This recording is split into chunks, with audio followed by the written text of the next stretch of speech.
Whoa, weather's going crazy here. It's a birthday blizzard. It's a cold world. J. Cole just dropped a new mixtape called Birthday Blizzard. There are some not so subliminal shots directed at Kendrick Lamar. For his iconic birthday, January 28th, he wanted to give us a gift. And let's just say this is quite the pregame for the fall off. Cole's coming back with a sense of conviction. If I had to summarize this project in one sentence, it would be a lot of tell him how you really feel energy. J. Cole's trying to make a statement and show us that he still has the hunger. He still has the ambition and the drive to continue performing at the highest level. And he's willing to put it all on the line for respect. J. Cole's feeling himself, and maybe a little too much, because he's kinda comparing his actions to the Messiah. The lyrics describing how he walked out the tomb like Jesus. But to clarify his priorities, J. Cole emphasizes how respect is the most important thing to him. His bank account is second.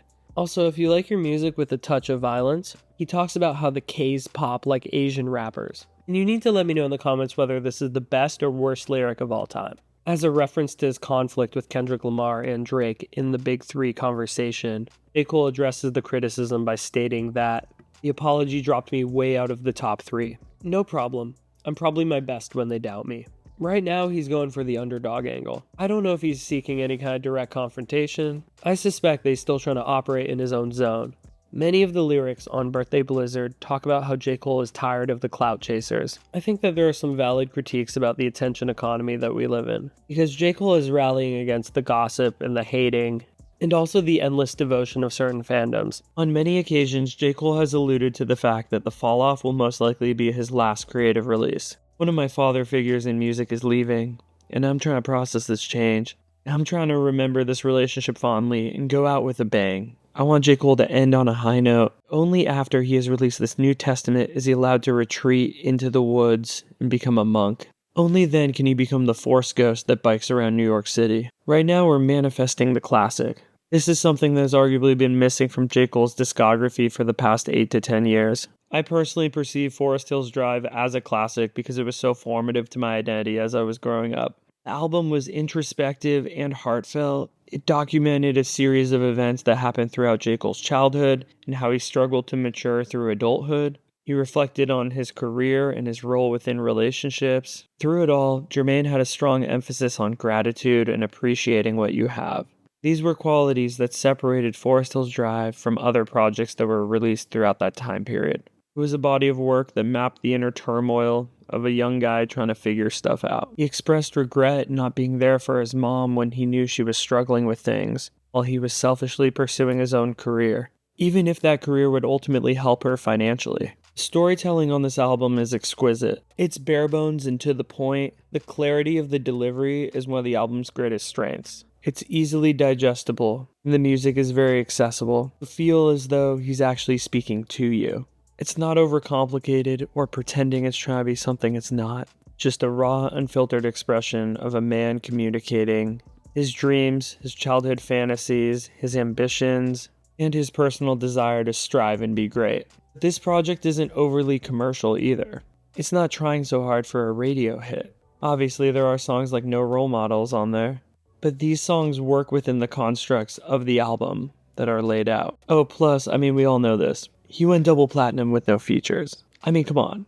Who else was doing that? The meme is alive. We have to manifest a classic. We have to pick up where Forest Hills Drive left off. You gotta believe in the mission. This is like Tinkerbell. You gotta believe or she's dead. Naming an album The Fall Off comes with some almost insurmountable obstacles. Obviously, this is a critique and social commentary about the rise and fall of artists, but the memes will write themselves if he sells like 10k units and goes triple cardboard. But on top of that, you have to consider that he's been making his audience wait for years. This album has been in development for pretty much half a decade. And all the while, he's been hyping it up to say that it's his best project. It's his most articulate approach to writing, without giving us a chance for the music to speak for itself. This is a dangerous combination, because either you have ungodly belief in yourself, which in its own right can be awesome, and is one of the ways that you attain success. Okay, so either you're going to predict the future and you know that this album is going to be a massive, colossal success, or you have set the bar so high that you will never be able to attain the level of success that your fans demand, and you will never appease your rabid fan base. You have set the expectations too high, and it is impossible to deliver anything short of perfection. I personally believe that there's an opportunity for J. Cole to clear the air, reinforce his image. There's the opportunity to respond to what Kendrick Lamar said on Whacked Out Murals. To be 100% clear and set the record straight, I believe that J. Cole is responding to what Kendrick said on Birthday Blizzard. And even though J. Cole publicly apologized, it's pretty clear that on Whacked Out Murals, Kendrick had more to say. On the song, Kendrick censors himself, the lyric that reads, "I make the," and then it's just silence. So personally, because it fits within the rhyme scheme, and I saw this circulating online, I think the lyric goes something like, "Paid homage, and I always mind my business. I make the born sinner beg for forgiveness," which would be an obvious shot at J. Cole. But even if this isn't the case, there are many subliminals on the track Whacked Out Murals that are directed at J. Cole. For example, there are lyrics like, "Fuck your apologies," which is an obvious reference to the time that J. Cole deleted his diss track, and then later apologized on stage to Kendrick Lamar. There's also the Kendrick lyric on the song where he said that everyone is on trial. I'm going to translate this for my parents that might watch this video. Kendrick basically wants people to act with conviction, stop being fake, and stand on business. Kendrick also says fuck anybody empathetic to the other side. Even after the historic 2024 beef, J. Cole still expressed some admiration for Drake and acknowledged that Drake had done a lot for his career. And then to add even more fuel to the fire, there was another veiled diss on the Kendrick Lamar Mr. Morale and the Big Steppers album on the song Count Me Out, where Kendrick says something like, "Ain't nobody but the mirror looking for the fall off." Basically saying something like no one cares about the project you're going to be releasing.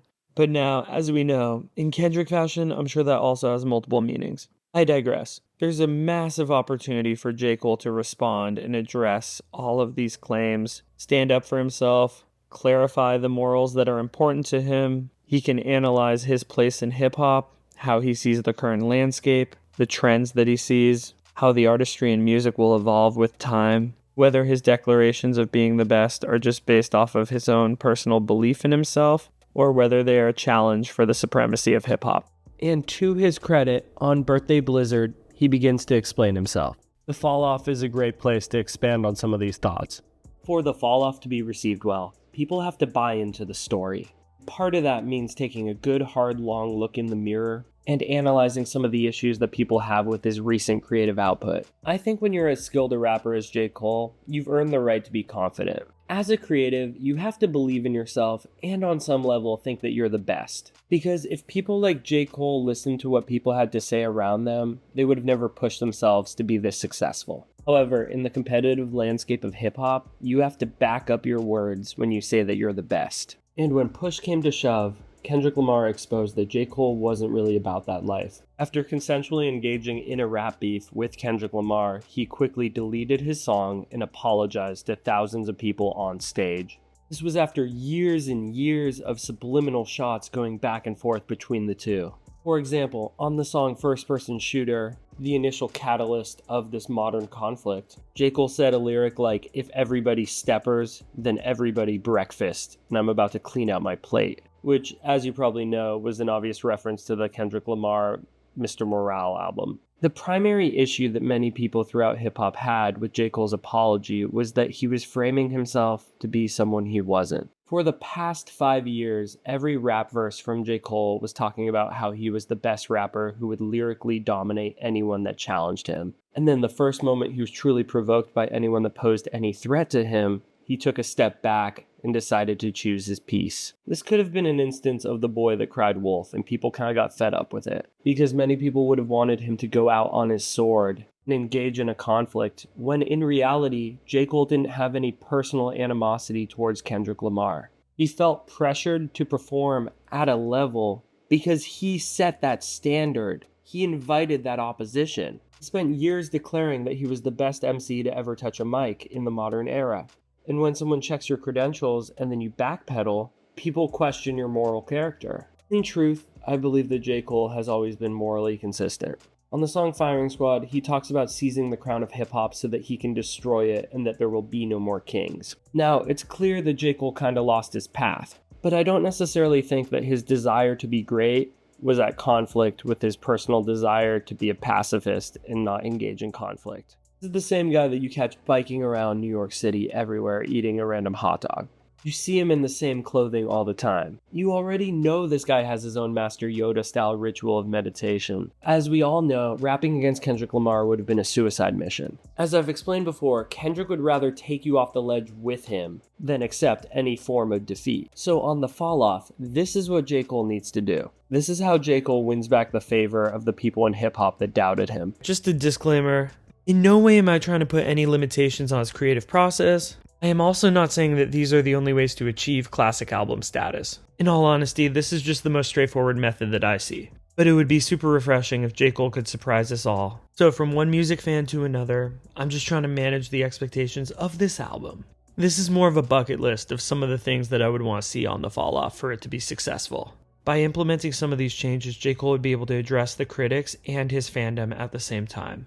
Remember, I'm not the king of music and you're entitled to your own opinion. I'm not trying to censor this man or limit his creative output. I'm just a fan writing a fanfiction wish list for an album that I'm really excited about this year. You think we can all get behind that? He needs to focus on stories of personal growth and humility, focus less on goat talk.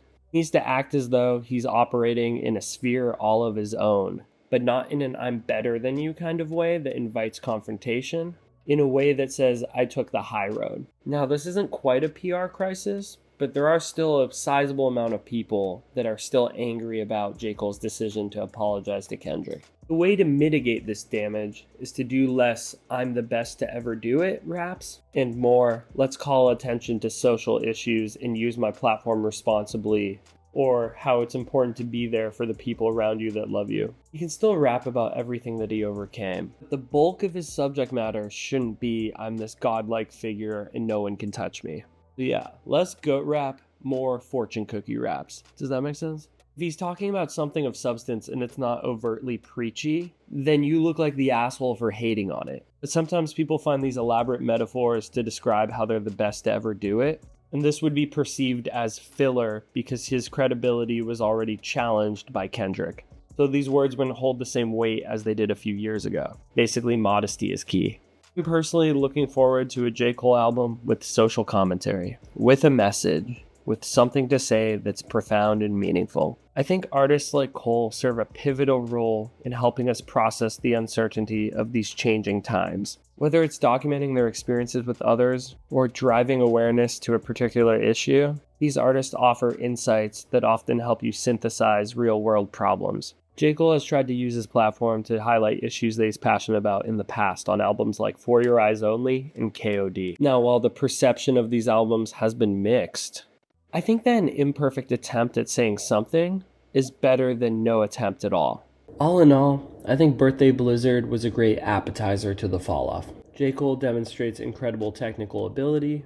I'm a little concerned that the fall-off might be just braggadocious raps. That's only if this project is anything to go by.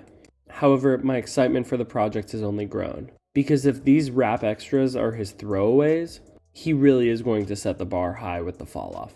It's always a privilege to see J. Cole decimate someone else's beat. However, it's one thing to recontextualize a previous hit. It's entirely another to create your own body of work. Stay tuned February 6th. Will the fall off be a classic? I personally don't see J. Cole ever getting in a rap beef directly again. However, that won't stop him from making several references throughout the project. See if Kendrick is in any way forgiving.